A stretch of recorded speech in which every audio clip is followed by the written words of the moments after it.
Cinema industry వైపు వెళ్ళాలనుకుంటున్నారా? మీకు మేమున్నాం. వెంటనే కాల్ చేయండి. Hi viewers, India's largest digital media network Suman టీవీకి స్వాగతం. ప్రస్తుతం మనతో ఉన్నారు motivational speaker and language trainer Vijaya Bangaru. అమ్మ నమస్తే. నమస్తే అమ్మ, ఈడు యధవ, నీచుడు, దుర్మార్గుడు సందీప్ ఘోష్ అంటే ఒక ఇక్కడే కాదండి, వీడి దరిద్రము ఇంటర్నేషనల్లో కూడా, ఇంటర్నేషనల్ వైడ్ వీడు ఒక పెద్ద దరిద్రుడు, నీచుడు అని తెలిసి మన వాళ్ళు వీడికి ఆ హోదా ఇవ్వడం అంత పాపం, దరిద్ర పని ఇంకొకటి లేదు. ఇన్ఫ్లుయెన్స్ అండి, ఇన్ఫ్లుయెన్సే. ఇప్పుడు ఆల్రెడీ ఇంటర్నేషనల్ వైడ్ వీడు ఏం చేసినాడు అనేది అందరికీ తెలియాలి. సో 2017 ఏప్రిల్ 8న హాంకాంగ్కి వెళ్ళాడు వీడు. ఒక క్వీన్ ఎలిజబెత్ హాస్పిటల్ వైజ్న ఒక వాళ్ళు నిర్వహించిన ఒక ప్రోగ్రామ్కి, క్లినికల్ సబ్ ప్రోగ్రామ్ అండి అది. ఆ ప్రోగ్రామ్కి తను వెళ్ళాడు యాజ్ ఏ లైక్ ఒక గెస్ట్గా వెళ్ళాడు. అతను వెళ్ళినప్పుడు ఏమైందంటే, యాక్చువల్గా హాస్పిటల్లో ఆ ప్రోగ్రామ్ జరిగినప్పుడు అంటే ఈ ఒక టైంలో అంటే ఒక మెడికల్ ఎమర్జెన్సీ ఉందని చెప్పేసి ఇతను ఏం చేశాడంటే, ఒక మేల్ నర్సు రూమ్లో డ్రెస్ చేంజ్ చేసుకుంటుంది. జనరల్గా మామూలుగా మనం డోర్ నాక్ చేసి రావాలని అడిగి వెళ్తాం. సో ఇతను లోపలికి డైరెక్ట్గా వెళ్ళిపోయాడు. సో అతను డ్రెస్ చేంజ్ చేసుకోవడమో ఏదో చేస్తున్నప్పుడు వచ్చి అతని మీద కూడా ఈ దరిద్రుడు అఘాయిత్యం చేయడానికి ట్రై చేశాడు. అదేంటి ఇలా చేశావు ఎందుకు అని అడిగితే, ఏం లేదు అక్కడ ఎమర్జెన్సీ ఉంది, నిన్ను పిలుద్దామని వచ్చాను. పిలుద్దామంటే ఏమంటారు, యాండి రండి, లేకపోతే అక్కడ ఎమర్జెన్సీ ఉందని. ఇతను అంటే ఎక్కడ అంటే ప్రైవేట్ పార్ట్స్ దగ్గర ఇతను టచ్ చేసి అతన్ని చాలా ఇబ్బంది పెట్టి అక్కడ కూడా చాలా పెంట చేశాడు అనమాట. అది చాలా పెద్ద ఇష్యూ అయింది. సో ఇతను ఎట్లా అంటే ఆడవాళ్లే కాదు, ఇతనికి మగవాళ్లతో కూడా ఇలాంటి పని చేయడం అని, అంటే ఒక ప్రొఫెసర్గా, ఒక డాక్టర్గా ఆ వృత్తికే మచ్చ తెచ్చిన డాక్టర్ అంటే ఈ చరిత్రలో అతనే అని అనుకుందాం. అయితే అమ్మ, ఇప్పుడు నిజంగా అంటే వీడు ఒక ఇంటర్నేషనల్ దరిద్రపు ఫిగర్ అని చెప్పుకోవాలి. ఇంటర్నేషనల్ దరిద్రపు నీచ నికృష్ట ఫిగర్ అని చెప్పుకోవాలి. అలాంటి ఫిగర్ ని మనం ఈ రోజు ఆడిని కాపాడడానికి పెద్ద రాజకీయ బలగం ఎంత సపోర్ట్ అనేది అందరికీ తెలుసు. అంత పెద్ద పెద్ద శక్తులు, పెద్ద పెద్ద హస్త. అఫ్ కోర్స్ అంటే ఏంటమ్మా, ఇలా డబ్బు సంపాదించాలంటే ఇలాంటి యదవలే ఉండాలి. మరి ఇలాంటి వాళ్ళే కావాలి, వీళ్ళకు మంచి వాళ్ళు, అవి ప్రిన్సిపల్స్ కాదు. అయితే అమ్మా, ఇప్పుడు వీడు ఈ యదవ నీచుడు గురించి మనకు తెలుసు. యాక్చువల్గా అంటూ ఉంటారు, మనం గత వీడియోలో కూడా చెప్పుకున్నాం. అవును, వాళ్ళ భార్య చనిపోయింది. ఏదైనా ఇక్కడ ఎవరు సొంతంగా చెప్పుకోమండి. ఏంటి అంటే, వచ్చిన న్యూస్ ప్రకారం సిబిఐకే ఈ రోజుటి వరకు క్లారిటీ లేదు. అంటే ఇందులో ఒకరి హస్తమో, ఇద్దరు హస్తమో, లేకపోతే చిన్న చిన్న వాళ్ళ హస్తాలు ఉంటే అందరికి ఒక క్లారిటీ ఉంటుంది. ఇక్కడ ఎవరికి క్లారిటీ లేదు. జస్ట్ అంటే వచ్చిన అప్డేట్ తో జనాలకు తెలియాలి, ఈ పోరాటం ఆగొద్దు అని చెప్పడానికే మనం చెప్తాం. మనం చెప్పే ఇన్ఫర్మేషన్ అంతా నేషనల్ మీడియా ద్వారానే వచ్చిన ఇన్ఫర్మేషన్. మనం కూడా చెప్పాం, నేషనల్ మీడియాలో ఏదైతే ఇన్ఫర్మేషన్ వస్తుందో అది కూడా అందరికి తెలియాలనే మనం ఇన్ఫర్మేషన్ చెప్తున్నాం. కానీ మనం నిజంగా దగ్గరుండి కళ్ళ ద్వారా చూడలేదు. నేను గత వీడియోలో చెప్పినట్టు చనిపోయిన అభయకి తర్వాత వాళ్ళు అఘాయిత్యం చేసిన వాళ్ళకి మాత్రమే తెలుసండి. ఇంకా ఆ దుర్గాదేవి శక్తితో నిజంగా ఆ దేవుడి బయటకు వస్తారు, ఇందులో డౌట్ లేదు. సో అమ్మ, ఇప్పుడు ఆల్రెడీ ఈ నీచుడు గురించి కూడా వాళ్ళ భార్యనే ప్రత్యక్ష సాక్షి అని అంటున్నారు. ఏంటమ్మా ఇది? వాళ్ళ భార్య అండి, అంతే మళ్ళీ అంటారు మీరు చనిపోయింది అన్నారట. ఇది దిస్ ఇస్ ఓన్లీ ఇన్ఫర్మేషన్ అండి. మళ్ళీ చెప్పేది. చాలా మంది కామెంట్ చెప్తున్నారు, మీరు అక్కడ ఉండి చూసారా, ఒకటి చెప్తున్నారు. అయితే మనకు వచ్చిన ఇన్ఫర్మేషన్ మనం అప్డేట్ చేస్తున్నాము. మనం నిజంగా ఆ స్పాట్లో లేము, మనం చూడలేదు. వచ్చిన ఇన్ఫర్మేషన్ ప్రకారమే మనం చెప్తున్నాము. వాళ్ళ ఆవిడే పేరు సంగీత ఘోష్ అండి. సో ఆవిడే పేరు మీద ఇతను సంపాదించిన ఆస్తిపాస్తులన్నీ ఆమె పేరు మీదనే ఉన్నాయి.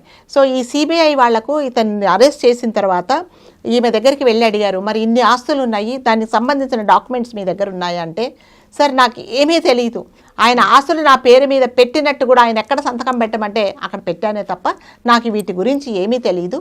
కాకపోతే నాకు తెలిసిన ఇన్ఫర్మేషన్ ప్రకారము నాకు దగ్గర ఉన్న వివరాలు మాత్రం నేను మీకు చెప్తాను అని ధైర్యంగా చెప్పింది. అంటే రేపు పొద్దున ఈ దరిద్రుడు ఇన్ఫ్లుయెన్స్ చేసి బయటకు వస్తే నన్ను ఏం చేస్తాడో, నా ప్రాణహాని ఉందేమో అని కూడా లెక్క చేయలేదు. ఒక సాటి అమ్మాయికి, ఒక అమాయకురాలైన అమ్మాయికి ప్రాణం పోసే డాక్టర్కి అన్యాయం చేశాడు అన్న ఆవేదనతో నా బ్రతుకు ఏమైనా పర్వాలేదు, ఒకవేళ తను వస్తే ఈమెనైతే బతకనివ్వడండి అన్నా కూడా అది కూడా ఆమె ఆలోచించకుండా, అది లెక్క చేయకుండా తనకు దగ్గర ఉండే ఒక సీసీ ఫుటేజ్ ఇవి సిబిఐ వాళ్ళకి ఇచ్చిందండి ఆవిడ చెప్పడం ఏంటంటే, అంటే తనకు తెలిసినంత మాత్రకు, అంటే మీరందరూ సెమినార్ హాల్లో జరిగింది అనుకున్నారు, కానీ అక్కడ జరగలేదు. ప్రిన్సిపల్ రూమ్లోనే ఇతడు ఉండే ప్లేస్లోనే జరిగింది. ఆమెను అక్కడి నుంచి ఇక్కడికి కొంతమంది తీసుకొని వచ్చి ఈమె మీద అఘాయిత్యము చేశారు.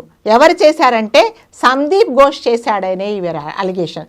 సో అతను అంటే వాళ్ళ సహాయంతో, అక్కడ ఉండే వాళ్ళ సహాయంతో వీడు చేసి వాళ్ళ సపోర్ట్ తీసుకొని ఈవిడని అతి కిరాతకంగా ఎముకలు విరిచేసి, కాళ్ళు 90 degreesలో విరిచేసి, అతి కిరాతకంగా రక్తం వచ్చేలాగా కొట్టి, ఇంకా మనం చెప్పుకున్నట్టుగానే నానాక రకాలుగా, అంటే మళ్ళీ చెప్పాలంటే కూడా మనకు చాలా బాధేస్తుందండి, అలా బాధ పెట్టి ఆమెను లాస్ట్కి చంపేసిన తర్వాత ఏం చేశారంటే ఈ సంజయ్ రాయ్కి ఫోన్ చేసి వాడిని పిలిపించి ఈ అమ్మాయిని తీసుకెళ్ళి సెమినార్ హాల్లో పడుకోబెట్టి, వీడు ఏం చేశాడంటే ఈ దరిద్రుడు, నేను ఎలా చేశాను, ఈ అమ్మాయిని ఎలా హింసించాను అని చెప్పేసి నువ్వు ఇలా చెయ్యి అని వాడితో ప్రాక్టికల్స్ చేయించాడు శవం మీద.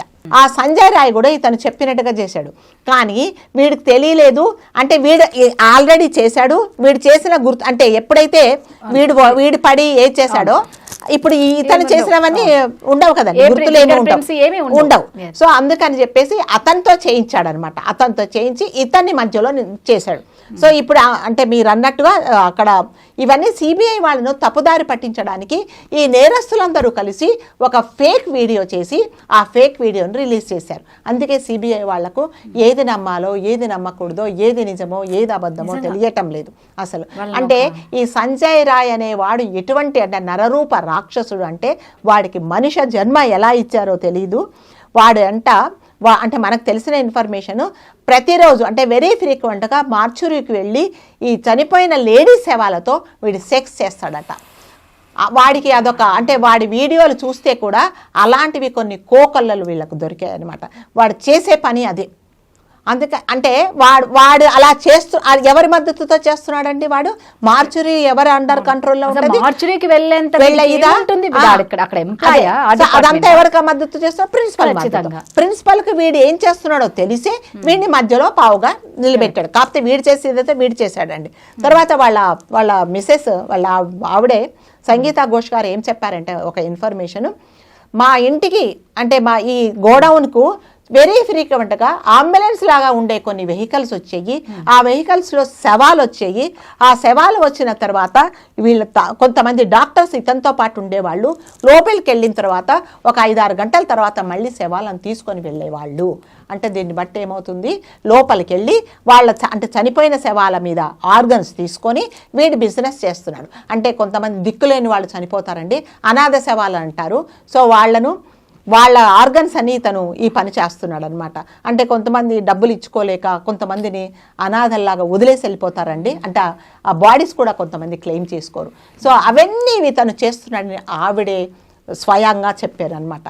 సో నాకైతే నేను ఎన్నోసార్లు మా వారికి చెప్పాను, అడ్డుకున్నాను, ఇలాంటివి చెయ్యకండి అంటే నా మాట ఏమాత్రం ఖాతరు చేయలేదని ఆవిడ చాలా ఆవేదనతో చెప్పింది. కాకపోతే ఆవిడకి మనమందరం నిజంగా తను చెప్పిన ఇన్ఫర్మేషన్ అంతా కరెక్ట్ అయితే సిబిఐ వాళ్ళకి అట్లీస్ట్ కొన్ని పాయింట్స్ దొరికాయని మనం we should say thanks to her. నిజంగా తను చెప్పింది అంతా కరెక్ట్ అయితే సిబిఐ వాళ్ళందరినీ తప్పుదోవ పట్టించడానికి నేరస్తులందరూ ఒక ఫేక్ వీడియో చేసి ఇంత 1 నెల రోజుల టైం తీసుకున్నారు. నిజంగా ఈవిడిచ్చిన ఫుటేజ్ కరెక్ట్దే అయితే అట్లీస్ట్ ఇప్పుడైనా సిబిఐ వాళ్ళకు కొంచెం ఇన్ఫర్మేషన్ జరిగి ఈ జడ్జి గారు ఇచ్చిన వారం లోపల ఈ కేసు తొందరగా వాళ్ళు ప్రొసీడ్ అవుతారని మనం అనుకుందాం. ఇతను చేసే అరాచకాలు రోజు రోజుకు పెరిగాయి. సో అతని పాపం పండింది. అంటే ఇలాంటి దుర్మార్గాలు ఇది వరకు ఎన్ని చేశాడో మనకు తెలియదండి. ఇతని మూలాన ఎన్ని ఇళ్లలో దీపాలు ఆరిపోయాయో, ఎంత మందిని పొట్టన పెట్టుకున్నాడో తెలీదు. ఇవాళ అతని పాపం పండి ఆమె మనందరి కోసం ఒక సమిధలాగా తన ప్రాణాలు తీయించుకుంది బలవంతంగా. అందుకని వీడు చేసిన అరాచకాలని ఇవాళ బయటపడ్డాయి. లేకపోతే నిజంగా ఆ అమ్మాయి ఈ విషయం జరగకపోతే ఇది ఎప్పటికీ జరిగేది కాదు. ఇతను చేస్తూనే ఉండేవాడు. ఇంకోటి ఏంటి అంటే మామూలుగా అంటూ ఉంటారు, శవాల మీద చిల్లర ఏరుకునే వాళ్ళు అని. అంటే వెళ్తున్న శవం మీద చిల్లర ఏరుకుంటున్నారేమో పాపం.